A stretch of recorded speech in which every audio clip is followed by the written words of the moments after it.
Hello, welcome to Zach's new video. It's a podcast. And anyway, we'll be talking about Zach-related things that Zach likes. And this is my cameo. Thanks for the $10 for hiring me to be here. Ah! I'm gonna pay for that. Bye! Say goodbye to Zach! Pay money if you ever want to see me again. No!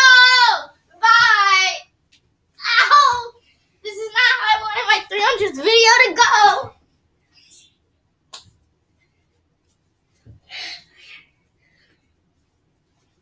Yeah! You're dead now.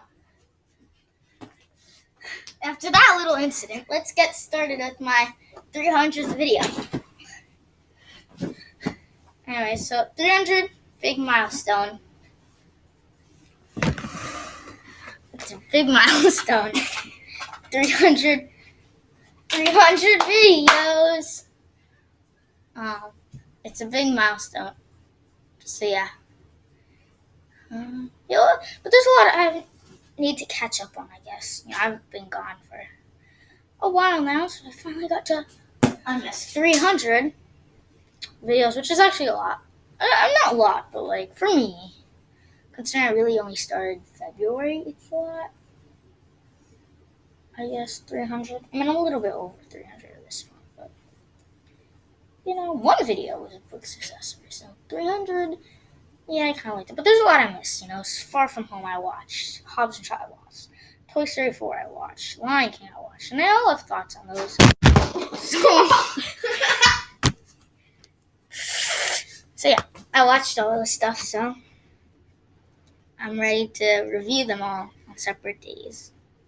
You deleted? No, I didn't delete them. Why are you talking so quiet? I'm not talking quiet at all. But, so let's get started by talking about, what I liked about, did I like Spider-Man Far From Home or not? Me myself, liked Spider-Man Far From Home. You missed. Damn it. I like Spider-Man Far From Home. I thought there was a nice twist, but you definitely see it coming when you resolve the problem or the plot halfway through the movie, and you're like, what's under the rest? And you just know it's Mysterio, and just based off the comics, you just know it's Mysterio's the villain. So it wasn't predictable, but at the same time, you've seen it coming. So yeah, missed. So so I liked it. I liked the final battle. I liked the trickiness of it, but it wasn't like out of the ordinary. It wasn't that special. I liked Homecoming better. What did you just say? I liked Homecoming better than Spider-Man Far From Home. That's an unpopular opinion, in my opinion. We're just gonna move scenery. I'm gonna throw that table at you. No, you're not. So yeah, we're moving scenery for my 300th video. So you knocked the wind out of me. Stop. Oh, scared you. Yeah, you're gonna throw a thing. Oh no. Are you throw those trophies at you? Yeah, you just like you did today. I'm chased by a psychopath. He's trying to kill me, so you were not about to throw that at me. Oh yeah, you want to see that? Oh, damn. But yeah, 300 videos. Goodbye. Wow, big Good. milestone. You talking about movies you barely even watched? But you haven't even seen Endgame. I did. I saw it with you. I've seen it. No, you didn't. Goodbye. Yeah. So I do a lot of stuff, I did a 200th video. Didn't do a 100th video or anything. But I was counting the days down till I got to 100 videos. Subscribers, on the other hand, not that much. So I can't do them big milestone. Like if I get 100 subscribers, maybe I'll do something. But at the same time, I'm never ever gonna get to 50. So I never really was on in the YouTube. Never really decided to go and make YouTube videos for people to watch or subscribe. That was always something that came to extra. And what I loved about YouTube was the extra stuff. But for me, it was not. That wasn't really what I started YouTube. My goal wasn't even to get that much subscribers. It was just to keep posting content that I enjoyed making.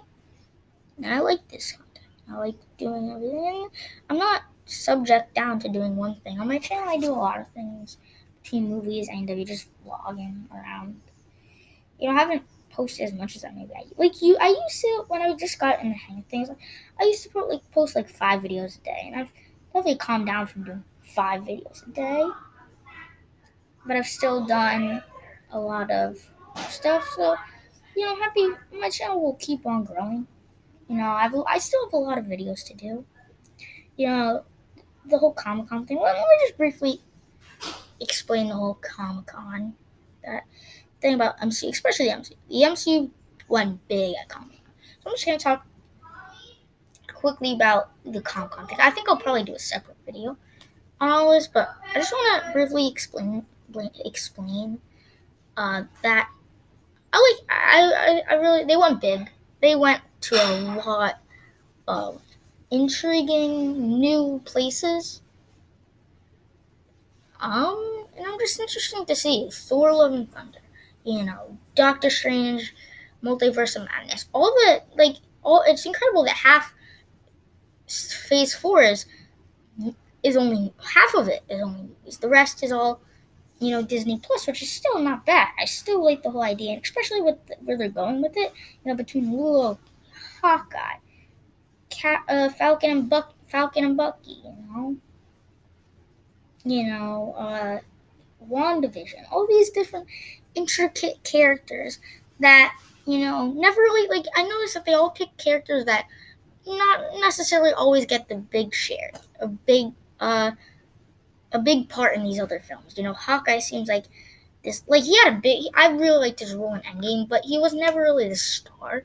And so seeing him a star in his own corner of the MCU, same with Wanda, Vision, especially Winter Soldier and Falcon getting their own area to shine in the MCU. And yeah, okay, it's a TV show, but I mean the quality is always not going to be good as a movie. But I still think there's hopes and high hopes, and especially with those characters, I think there's a lot of ways to deliver them. That's not to say that the movies won't deliver. I like that the Disney Plus has direct consequences on the MCU, but I also like that also has direct consequences to movies, and the movies are still going to steal the show with Black Widow, Doctor Strange, Thor. Thor and Black Widow being and what's interesting is we know that Black Widow is going to be pretty cool, but we also know that Thor is the only Avenger really left, OG Avenger left besides probably Hawkeye. But again, Hawkeye is going to the small screen, and Thor's so he has his he's clearly occupied there, and Black Widow, you could say, has a movie, but she's dead in the current time. So we're talking about not current timeline, but current timeline. We're talking about in the future, who's because it's a prequel, it doesn't really count. I'm talking about Thor is the only one left still ongoing from this present day. So it's interesting to see how that works. Again, I didn't want to make this an MCU video, so again, I already just talked about Spider-Man. Now I just saw Hobbs and Shaw, and I liked it. It had the same kind of same kind of thing that all these Fast and Furious movies have, that you can only like the franchise if you can accept this one thing, and that it's just a bunch of unbelievable action. Nothing realistic about them, but I didn't ask for that. I just asked for everything you could ask for: a car sequence, a chase sequence, an action sequence, jammed into it. Honestly, the Fast and Furious franchise might have the greatest straight up action. The story, never really there. It's just always in every single Fast and Furious film with this big guy, this big mastermind who always wants to, do something crazy. And it was just the next big thing. And it had everything you wanted in a Fast and Furious film. Except it's not as good as them. I wish there was again the same cast play, same everybody was back instead of just Hobbs and Shaw. And it didn't feel like a Fast and Furious film. It had like the action sequence and stuff. Oh, totally Fast and Furious. But on the side of the supporting cast, the story, the characters, besides Hobbs and Shaw, and even with Hobbs and Shaw, it still didn't feel like a Fast and Furious film because honestly, Dwayne Johnson and Jason Statham were pretty much playing themselves in the Fast and Furious franchise. And that's kind of unfortunate considering, personally, I don't think when they started with the franchise, they weren't really playing themselves. I think when they started, they were playing a cool character, but then as you grow into the franchise, and this is really one of those. And same thing with Mission Impossible. Mission Impossible, that's one of the very few things you could critique about Mission Impossible, and I can critique it here, is as you get it more ongoing, it becomes less of an individual character and more of the actor playing themselves. See, I think that's what you learn to realize, I think, with all the big franchises. A lot of big franchises, you start to realize that. Especially when they're known for that, When you think they're like, because like if someone asks me, what's the difference between, the guy here and the guy in Central Intelligence or Jumanji or any of those things, and besides the story's different, but like at the same time, what makes Hobbs unique, it's not really there. So same thing with Shaw.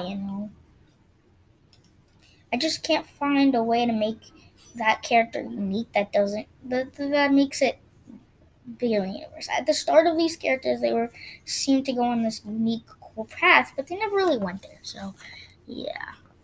Stay tuned for more videos. Congrats! I hope you enjoyed my 300th video. 300. I mean, for me, it's a pretty big milestone. And then you see these other channels. Like these channels I watch have over 2 million videos, and I'm just like. But then at the same time, some of these YouTubers I watch have been going for years. Like, some have gone on for almost 10 years. So 300 in the span that I went in is kind of, I don't know how impressive that is. I don't think that's that impressive considering the quality I make my videos in, but at the same time, it's impressive for me, especially considering I never really thought it would go anywhere, and it still hasn't really gone anywhere. So stay tuned for more videos coming right at you.